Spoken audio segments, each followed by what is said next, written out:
Explosions, gunfire, sirens, and military helicopters flying over one of the largest cities in the United States. Los Angeles collapsed after protests against the immigration policies of Donald Trump's government reached proportions no one expected.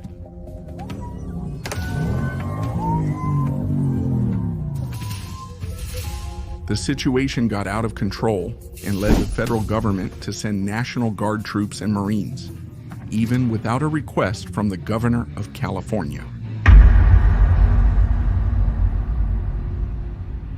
Are the United States about to face a widespread civil war? Welcome to Life in the Barracks.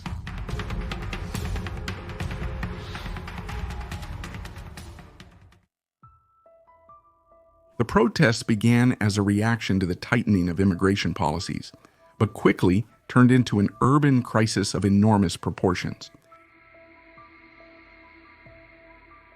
Crowds took to the streets, and in cities like Atlanta, Seattle, New York, and Chicago, similar demonstrations are gaining momentum, showing that the country is deeply divided.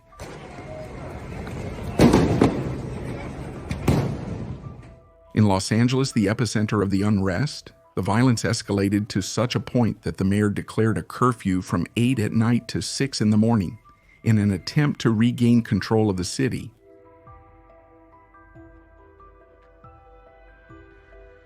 The federal government's decision to send troops to the streets of Los Angeles without the approval of California's governor, Gavin Newsom, hadn't happened in over 60 years.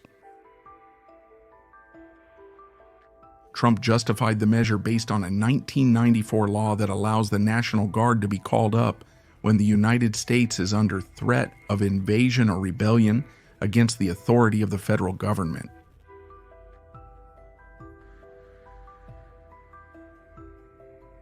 The mobilization of the 79th Infantry Brigade of the California National Guard marks the first time since 1965 that a president of the United States has activated federal troops for a domestic operation without a request from the local governor. Back in 1992, when George Bush sent troops to contain the protests in Los Angeles, the governor of California had given his approval. Now Trump breaks with that tradition, showing that he is willing to take a hardline approach even if it worsens the internal conflict. Secretary of Defense Pete Hegseth and the person in charge of border security, Tom Homan, publicly supported the president. Tom Homan was even more aggressive, threatening to arrest the governor of California if he interfered with federal actions. When asked about this possibility of arrest, Trump responded clearly, "I would arrest him." This stance caused unprecedented state-federal government tension, increasing the risk of an open political confrontation. Meanwhile, the street violence continues unabated. Hundreds of protesters have already been detained or injured, and some stores have been looted. After the curfew, the police began a series of mass arrests, but this crackdown did not calm tempers or stop the protests. The austerity policy and the economic measures of the Trump administration have caused unrest even among his allies. The increase in import tariffs directly affected the finances of American companies, while the government's stance on the war in Ukraine heightened international tensions. In addition to that, the recent dispute with businessman Elon Musk revealed internal cracks that could further undermine the stability of the government.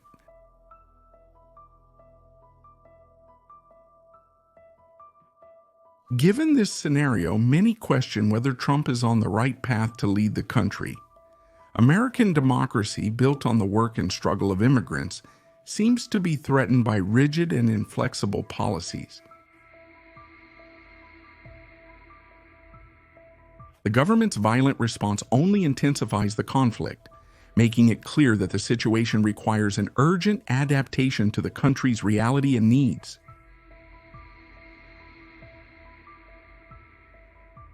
Political experts believe that the migration crisis and the protests reflect a bigger problem that may just be a symptom of a deep division in American society. With the country divided and tensions rising, the risk of a civil war cannot be ruled out.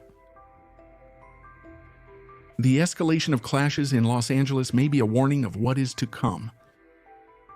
The streets of major American cities are turning into battlefields, while the federal government shows it is willing to use all means to contain the uprising. The question remains whether the nation can maintain its unity amid such a severe social and political crisis. The current president of Brazil has expressed concern about the direction the northern country is taking, especially in light of the consequences this crisis may have for the continent.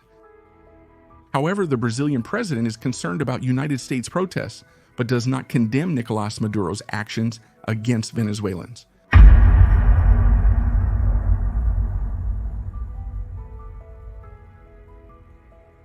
The images of clashes, arrests, and looting shock the world and show that stability in the United States is not a permanent condition. As the crisis progresses, the nation faces unparalleled tension. American democracy is being tested to its limits, and the future is uncertain. The population is divided, and the streets, taken over by violence, reflect an increasingly polarized political clash. The use of federal force in Los Angeles raises an alert for other cities. If the protests continue to grow in number and intensity, the possibility of more military interventions in the streets becomes increasingly likely. This could turn the United States into a scene of open conflict, potentially escalating into urban unrest never seen before.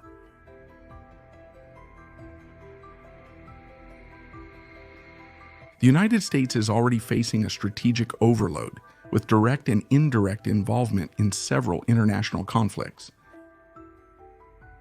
The war in Ukraine consumes resources and attention, while the growing tension between China and Taiwan threatens to destabilize the Indo-Pacific region.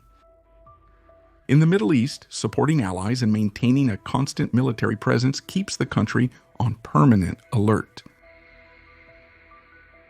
Behind the scenes, the Trump administration faces internal and external pressures. Political disputes, economic strain, and growing social dissatisfaction put the president in a delicate position. The next stage of this crisis will depend on decisions that could change the course of the country's history. The troops on the streets of Los Angeles represent more than just a simple response to protests. They are a sign that the country is experiencing one of its greatest internal crises in recent times. Leave in the comments what you think about the actions of the Trump administration and the impact of internal tensions in the United States.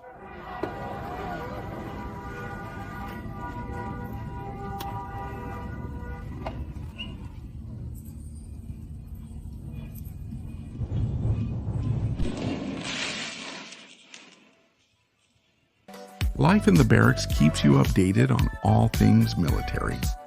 Leave your like, subscribe, and watch one of the videos appearing on your screen. Forward fighters, see you next time.